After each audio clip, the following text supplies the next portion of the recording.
Wah, ini gak masuk akal sih. Gak sampai 320 juta, tapi masa dashboardnya empuk-empuk gini. Ada ambient light yang bahkan warnanya bisa kita ganti-ganti ya. Joknya udah dilapis kulit sintetis yang bahkan sisi drivernya pengaturannya elektrik loh. Ada sunroofnya yang bukan kaca diam doang, tapi bisa dibuka tuh ya. AC-nya suhu yang kiri kanan bisa dibeda-bedain, gila-gila. Head unit dan instrumen clusternya sama-sama gede 10,25 inci ya. Tuas transmisinya canggih gini nih, electronic shifter ya. Dan di bawahnya ada wireless charger, 2 USB port plus 1 power outlet. Komplit ya, dan itu bahkan bukan bagian terbaiknya. Ini adalah Chery Tiggo Cross CSH Hybrid, SUV compact Chery yang selain fiturnya banyak tadi, ini juga pakai mesin hybrid ya. Dan ini hybrid beneran alias strong hybrid, bukan cuma mild hybrid.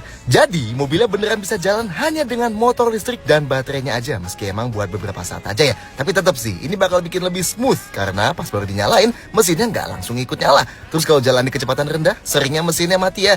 So, Chery ngeklaim konsumsi BBM-nya di 20 km per liter buat rute kombinasi dan 30,3 km per liter buat jalan tol.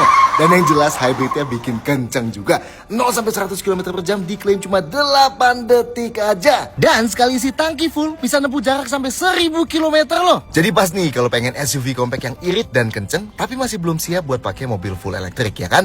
Anyway, lanjut di belakang. Yang CSH Hybrid ini juga udah dapat USB port tambahan. Terus ada ventilasi AC buat kabin belakangnya juga. Dan di belakang juga dapat lampu kabin LED ya. Dan di pintu ada indikator khusus yang bakal nyala ngasih tahu kita buat nggak buka pintu dulu kalau ada motor atau mobil yang mau lewat ya. Keren gak tuh? ADAS juga komplit ya. Ada 17 termasuk adaptive cruise control dan steering assist-nya ya. Dan Tiggo Cross ini juga dapat bintang 5 di pengujian Australian NCAP ya. Nice sih. Apalagi lampunya otomatis, wipernya otomatis, dan ada rem parkir elektrik dan brake juga. Tapi bedanya di sini dipindahin aja fungsinya terintegrasi ke head unit ya.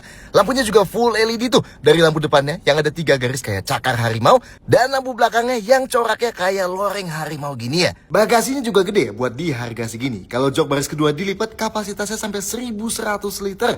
Dan kekedapan kabinnya sih jelas lebih baik dibanding sub compact SUV di harga ini, dan bahkan dibanding kebanyakan compact SUV yang harganya jauh lebih mahal ya. Gimana? Cocok kali ya jadi hybrid pertama kebanyakan orang Indonesia?